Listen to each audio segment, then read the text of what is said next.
Ano po ang latest mga tugang sitwasyon kang bulkan? Good morning, Jen. Good morning, Viper Henry. Good morning sa gabos ng mga parantaban.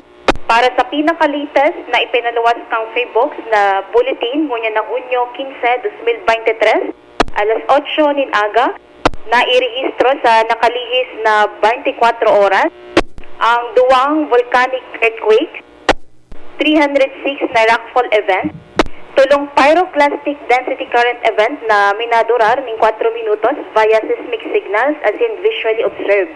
Nahiling man ang banaag o crater glow, maluyan na pagbulos kang lava hali sa summit crater.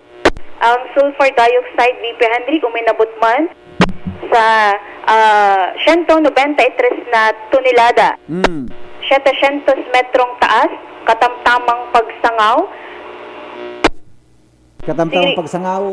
Yes. Padagos man ang ground deformation o padagos man ang paghubag o namamaga VP Henry ang bulkan base digdi sa ipinaluwas na bulletin kang FIBO.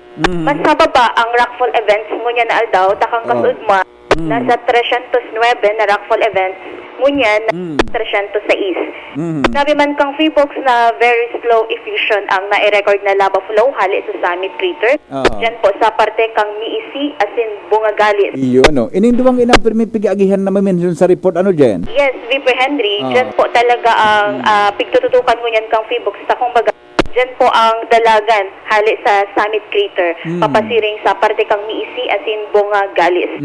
Katakot kini padagos man ang pagiramdam kang Facebook sa publiko na mantiniron ang pagiging preparado as in pag-monitor lalo na sa mga residentes na posible pang maapektaran as in kung magpadagos ang pagtaas kang abnormalidad kang mayon. Kunyan VP Henry na aldaw mantinido na nakataas ang alert level 3 sa bulkang mayon. Pero kaso hapon, halangkaw su number kang rockfall, ano? Yes, VP Henry, nasa 309 ang rockfall event. Kaso hapon? Yes, opo. Ngunyan, nagbaba, 306. Ay, 309 Tuluman kaso sa na hapon? VP Henry ang binawas po. 309 kaso hapon? Roger. 306 ngunyan? Yes, VP Henry. Nagbawas kitulo? Correct. Tulong Okay. kulit pala? Yes, opo. So, distansya kang lava flow, may nakaman may mention dyan? Yes, VP Henry, nasa 300 metros. O, 300 meters? Opo, kang kasudma, Di di ba na-mention napauna kang... ito? Ang kasudma, VP Henry, di na-mention kang FIBOX na sabi ninda, very slow ang effusion ang na-record na lava flow hali sa summit crater. Ayun. Alagad mo niyan, uminabot sa 700 metros. 700? Roger, VP Henry. Oh, di harasay yung sabi kong harayo na eh. Kasabig din talaga kasi magingani may pagrasay duro-diretso.